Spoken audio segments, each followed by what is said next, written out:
Um, my favorite movie. Oh, can it be a series? Rush Hour. That's what I'm talking about. My favorite movie is The Lion King. It's a cute movie, and I feel like it's nice that Simba went through that whole thing of losing his father and his being away from home and then coming back and, you know, being there for everyone. Remember the Titans? And it's an old football movie with Denzel Washington. It talks about a white football team merging with a black football team and how they had to overcome the racism of their time and like come together and play a sport they all love. You know, I was always a Denzel Washington fan. So Malcolm X was an amazing movie, obviously. So I'd say it's between two movies. They're both Denzel Washington movies. It's between Malcolm X and I think the movie's John Q, the story of his son needing a transplant.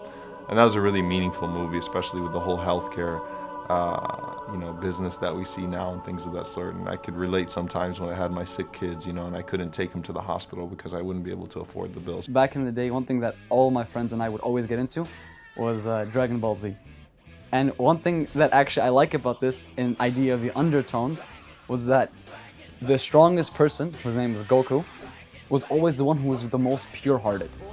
Toy Story, because that's all of them. It's because I grew up watching it. My favorite movie, maybe Man of Steel. Inshallah I could be like him one day. Matrix is a great movie. It's just we think we're eating real steak and maybe we're not eating real steak. It's just make-believe. What is reality? And understanding the reality of this life versus the afterlife. Once we grasp that, then this whole thing shatters. Yeah, my favorite movie is A Walk to Remember. That's kind of sad. And why? I don't know, it's just a cute movie that I like to watch. I like it.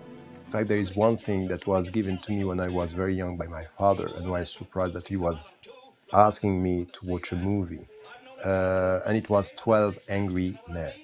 And this movie is, up to now, essential in my life, because this is where you are convinced by a truth and at the same time having a doubt.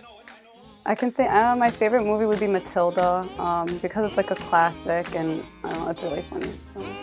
My favorite TV series would have to be Psych, about a fake psychic detective. I don't know, it's just whenever I watch it, it's just really witty. Whenever I think of a movie, I think of The Shawshank Redemption. It's pretty powerful. It's just like about the main character, Andy Dufresne, and how he's been framed, convicted of a murder that he did not commit. And it's a struggle for him to escape. And you could sort of pertain that to Muslims because we're sort of convicted of something that we were never a part of. And now we have to fight for ourselves out of the situation. Looking at now in perspective over many years and with my changing attitudes towards film, I would say, even though with some points of reservation, I would say the message.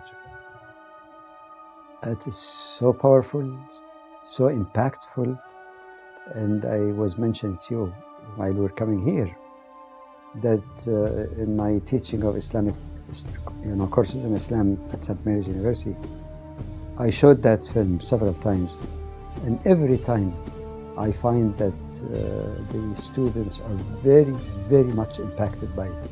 It's not only Muslim students who are taking the course, but half or more in the class from other faith communities are very much touched by it.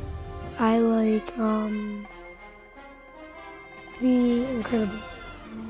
My favorite film is Steven Spielberg's Schindler's List. It has this magic that I feel lost while watching it. Am I watching a documentary or a feature or a narrative? It feels so real and original. It's a masterpiece, and it's as perfect as movies can get.